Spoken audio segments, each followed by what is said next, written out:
Hi, hello everyone. Welcome back to my channel Anusha Rahul. Today's video is about గుమగుమలాడే గుత్తి వంకాయ masala curry. వీడియోలోకి వెళ్ళే ముందు నేను ఒక మాట చెప్పాలనుకుంటున్నానండి. మా బ్రదర్ మ్యారేజ్ ఉందని నేను కొంచెం వీడియోస్ అప్లోడ్ చేయలేకపోయాను. బిజీగా ఉండి ట్రావెలింగ్స్లో అట్లా.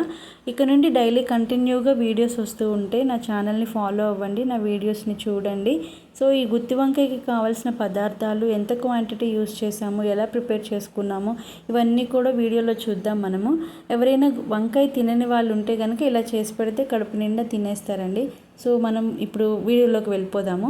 ముందుగా ఒక హాఫ్ కేజీ వంకాయలు తీసుకున్నానండి. శుభ్రంగా మంచినీటితో కడుక్కొని ఒక మంచి క్లాత్ తీసుకొని వంకాయలు తుడుచుకొని కట్ చేసుకోవాలి. కట్ చేసుకునేటప్పుడు పురుగులు పుచ్చులు ఏమైనా ఉంటే చూస్ చేసుకోండి. ఎందుకు శుభ్రంగా కడుక్కోవాలంటే మనం ఆయిల్లో వేస్తాం కాబట్టి చిందిపోతుంది ఆయిల్. సో ఆయిల్ కూడా వంకాయలు మునిగేంత వరకు వేసుకుంటే సరిపోతుందండి.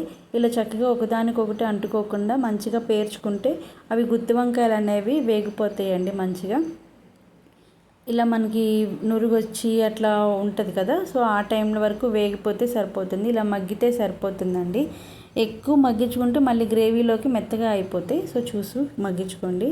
సో మనం గ్రేవీలోకి కావాల్సినవి చూద్దాము. 3 స్పూన్లు వేరుశెనగ గుళ్ళు, కొంచెం షాజీరా, ఒక 2 బిర్యానీ ఆకు, చెక్క, లవంగము, స్టార్ ఎనీస్ అంటే బిర్యానీ ఆకులు, బిర్యానీకి సంబంధించిన స్పైసెస్ అన్నీ వేసుకోండి. అవి కూడా 1, 2, 3 అట్లా క్వాంటిటీ వేసుకోండి.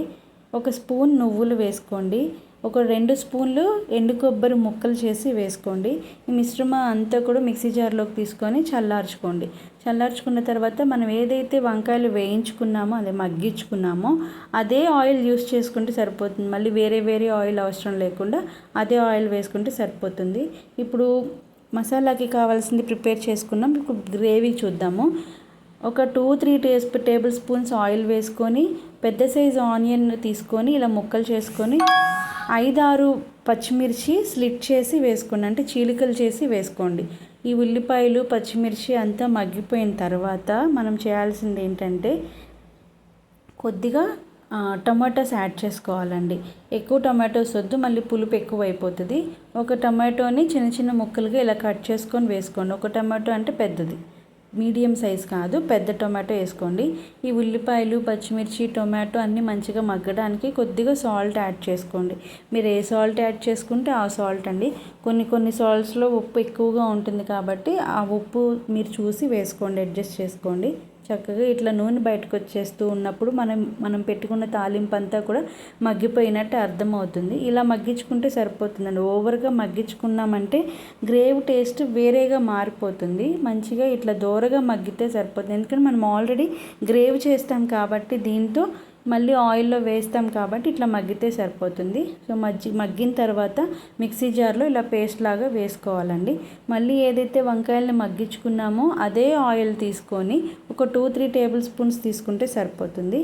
తాలింపు పెట్టుకుందాం. ఇప్పుడు కొద్దిగా జీలకర్ర, కొద్దిగా అల్లం వెల్లుల్లిపాయ పేస్ట్, అంటే కొద్దిగా అంటే 2 టేబుల్ స్పూన్స్ అల్లం వెల్లుల్లిపాయ పేస్ట్ వేసుకుంటే సరిపోతుంది. ఎందుకంటే మనం ఆల్రెడీ పౌడర్ ప్రిపేర్ చేసుకున్నాము, మసాలా ప్రిపేర్ చేసుకున్నాం కాబట్టి 2 టేబుల్ స్పూన్లు అల్లం వెల్లుల్లిపాయ పేస్ట్ సరిపోతుంది.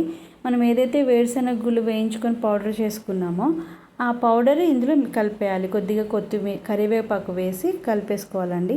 ఇది కూడా ఆయిల్ తేలుతూ ఉండాలండి. బయటకు ఆయిల్ వస్తూ ఉంటే పచ్చివాసన పోతుంది అన్నమాట. అలా ఆయిల్ బయటికి రాలేదు అంటే పచ్చివాసన పోకుండా అట్లానే ఉంది అంటే మగ్గలేదు అని అర్థం అండి.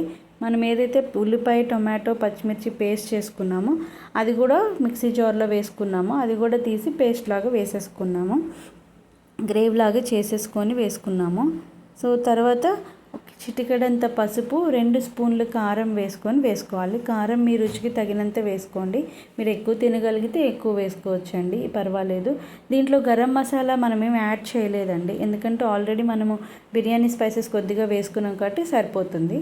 కొద్దిగా చిటికెడంత ఉప్పు వేసుకొని మనము గ్రేవీకి తగినట్టు కొంచెం వాటర్ పోసుకొని కలిపేసుకోవడమేనండి. వాటర్ పోసుకుంటే కొంచెం గ్రేవీ కన్సిస్టెన్సీ ఎక్కువ ఉంటుంది. సో నూనె మనం వేసుకున్న పేస్ట్ పౌడరు అంతా కూడా నూనె బయటకు వచ్చేసి మంచిగా మగ్గిపోయింది. ఈ టైంలో కొంచెం వాటర్ పోసుకొని చక్కగా కలిపేసుకొని మన వంకాయలు ఏదైతే మగ్గించుకున్నామో ముందుగా ఆ వంకాయలని ఒక్కొక్కటిగా పేర్చుకుంటే సరిపోతుందండి. ఈ వంకాయలకి ఆ గ్రేవీకి పట్టి మంచిగా ఉడికే టైంకి 5 to 10 మినిట్స్ పడుతుంది. అలా మగ్గించుకోండి. తర్వాత కొత్తిమీరతో గార్నిష్ చేసుకొని సర్వ్ చేసుకోవడమేనండి. అంతే అండి, చాలా సింపుల్ గుత్తి వంకాయ మనం చేసుకోవడము. ఇంకా చాలా ప్రాసెస్ ఉంటుంది, అంటే వేరే వేరే ప్రాసెస్లు ఉంటాయి. అవి కూడా తర్వాత వీడియోలో చూద్దాం మనం. నచ్చితే నా ఛానల్ని లైక్ చేయండి, షేర్ చేయండి, సబ్స్క్రైబ్ చేసుకోండి, బెల్ ఐకాన్ మీద క్లిక్ చేయండి, మీ ఫ్రెండ్స్కి, ఫ్యామిలీకి, రిలేటివ్స్కి షేర్ చేయండి. Thank you so much.